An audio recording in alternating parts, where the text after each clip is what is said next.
All right, let's go ahead and look at some review questions for our upcoming quiz on sections 5.1 to 5.3.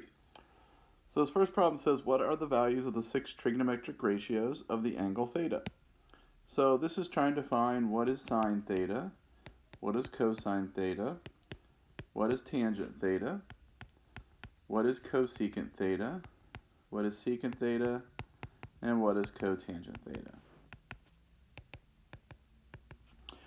So this is our goal, this is what we want to find. Now, we have ratios for all these trig ratios. Remember, the trig ratios are just ratios of sides. So we have pre-existing ratios for all these. We have our little acronym, SOHCAHTOA. That'll help us find the first 3. And then I've wrote them where I'm just writing the reciprocal across from them. Now, obviously, I have to find the other side, and I can do that using Pythagorean theorem. So we'll do 3 squared plus 6 squared equals the missing side x. Now notice I put the x by itself because x is the hypotenuse because it's across from this side. If I look at my angle theta, this will be the opposite side, and that's simply because it's across from there, and this would be the adjacent side. So if I figure out what that missing side x is, that's 9 plus 36. So x squared equals 45. So x is going to equal the square root of 45, which I then want to simplify, however you simplify radicals.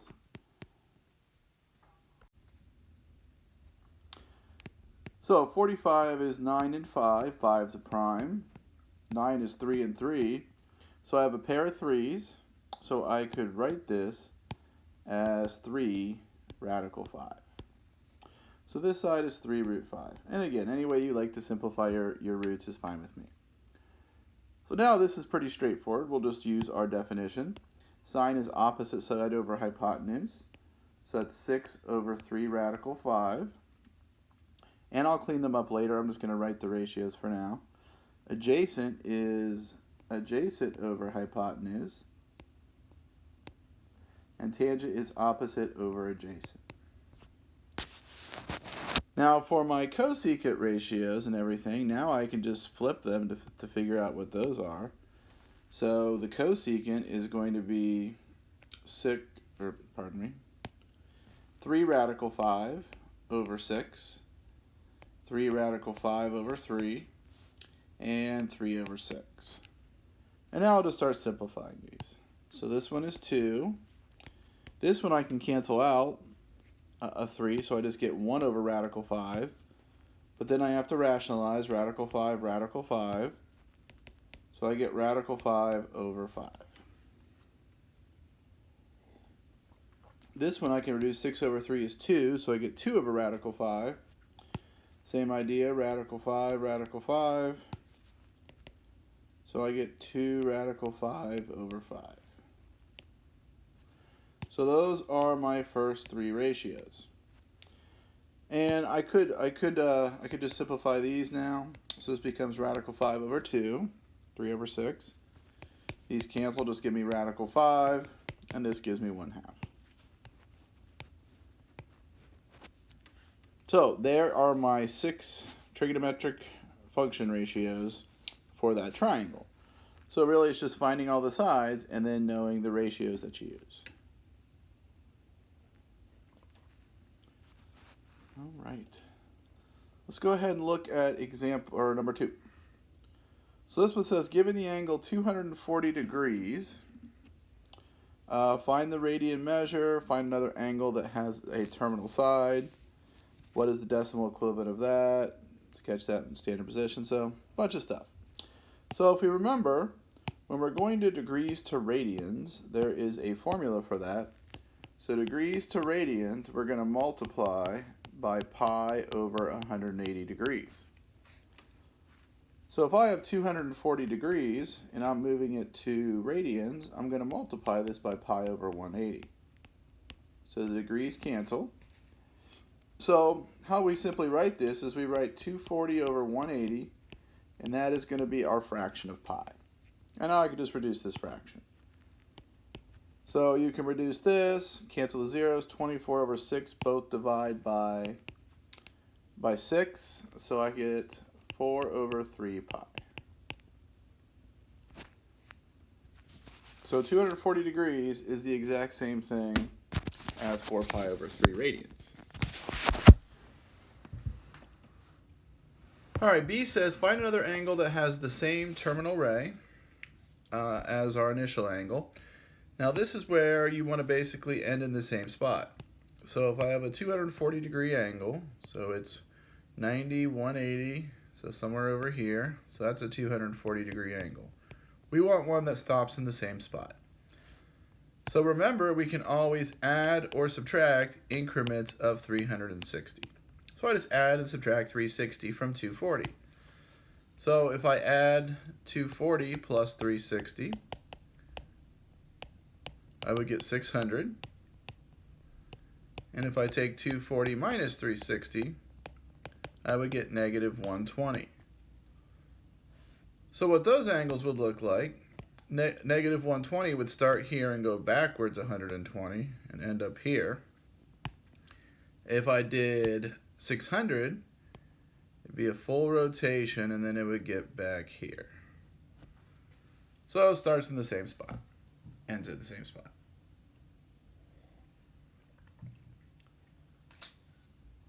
Okay.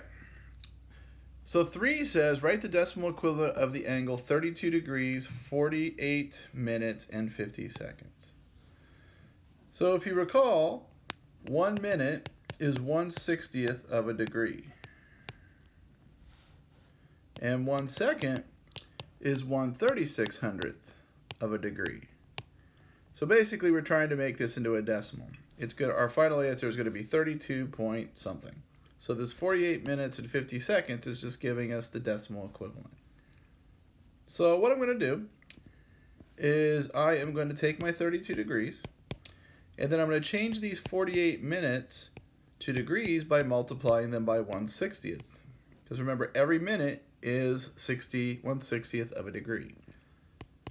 And I'm going to take the 50 seconds, and each second is 1/3600th of a degree. And so I could add those together to get my final decimal answer. So I get 32.8138 repeating degrees. So again, all those minutes and seconds, just getting us back to some decimal part of a degree. All right, the last one, we have an angle, negative 11 pi over 20. We want to sketch it in standard position and put it into degrees. Well, this would be a hard one to actually figure out what it looks like. So I'm going to go ahead and change it to degrees first. So remember, to go to radians to degrees, we're going to multiply by 180 over pi. So if I have my angle, negative 11 pi over 20, I'll multiply by 180 degrees over pi. The pi's will cancel. I can reduce 20 over 180 gives me 9. So now I get negative 11 times 9, which is negative 99 degrees. Now this one's going to be much, much easier to graph because I kind of know where negative 99 is. I could sketch that here. So here is my initial ray, and I'm going to go backwards, so I'm going to go clockwise 99. So something like this. So there is negative 11 pi over 20, or negative 99 degrees. Now, it didn't ask me to necessarily find a coterminal angle. I certainly could, right? I could add 360 to this, no problem, and then I would get 261. And so that angle would be here, a nice angle between 0 and 360. Didn't ask for that, but you certainly could do that. And then if I wanted to, I could put that back into radian if I really wanted to. 261 times pi over 180. So I think this red angle in radians would be 261 pi over 180, which I'm sure reduces, but we'll just leave it like that.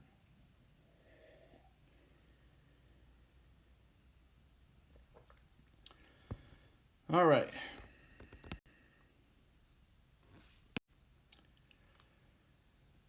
So these next problems talk about those 30, 60, 90, and 45, 45, 90 triangles. So we had a couple relationships for these. Don't forget those. So for a 45, 45, 90 triangle, we said the hypotenuse was equal to the square root times the leg. So we'll use that one. And for a 30, 60, 90 triangle, we said the hypotenuse is double the short leg, and that the long leg is the short leg times the square root of 2. So only one 45, 45, 90 triangle on here. That's obviously the first one, then a couple 30, 60, 90s. So we'll look at the 45, 45, 90 first. So this is a leg, and this is a leg, and this is my hypotenuse. So I'm just simply going to plug into this formula and solve for x. So I will get hypotenuse 10 equals square root of 2 times x. So I'll just divide both sides by square root of 2.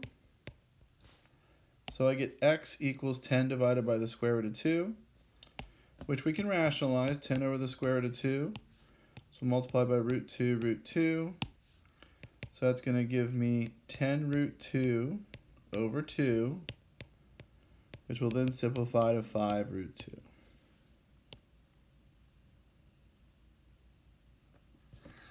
There you go.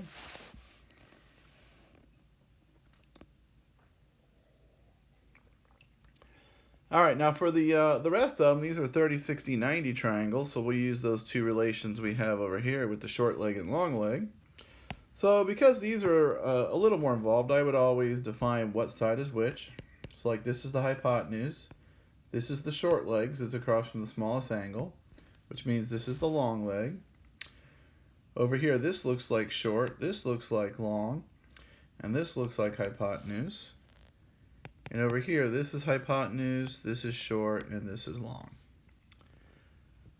So the first one is by far the easiest because you're given the short leg of 7. So the hypotenuse, which is, we didn't really give it a variable, I'll put a y there. So y is going to equal 2 times the short leg. So 2 times 7, which is 14. So this side is 14. Now the long leg, which is w, is just simply the short leg times the square root of 3. And so that one's done. So if you're given the short leg, really easy to find what all the sides measure. And I really should put units on these because the original side length had a unit, so I should put units on the other ones. So this next one actually is the same kind of problem, about the same level of difficulty, because it says the hypotenuse, or the short leg, is 6, so the hypotenuse j is 2 times 6, so it's 12 miles. And then I'll put x over here for long leg. So x is going to equal short leg times square root of 3, so 6 square root of 3 miles.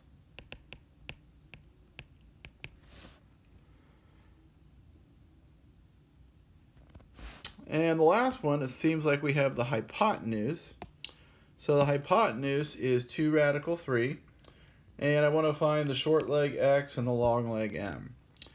Well, since I have the hypotenuse, I'm probably going to start with this top one, which says hypotenuse equals 2 times the short leg. So we get 2 radical 3 equals 2x.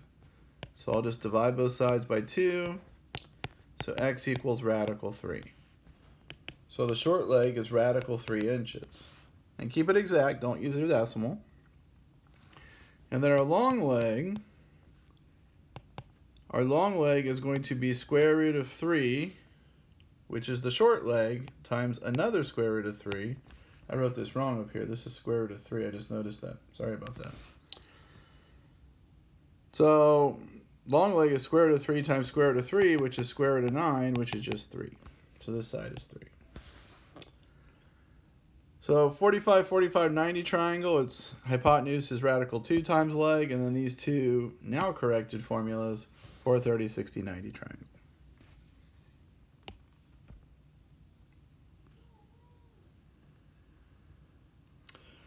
All right, the last problem says if secant equals 7, what are the exact values of the other 5 trig ratios?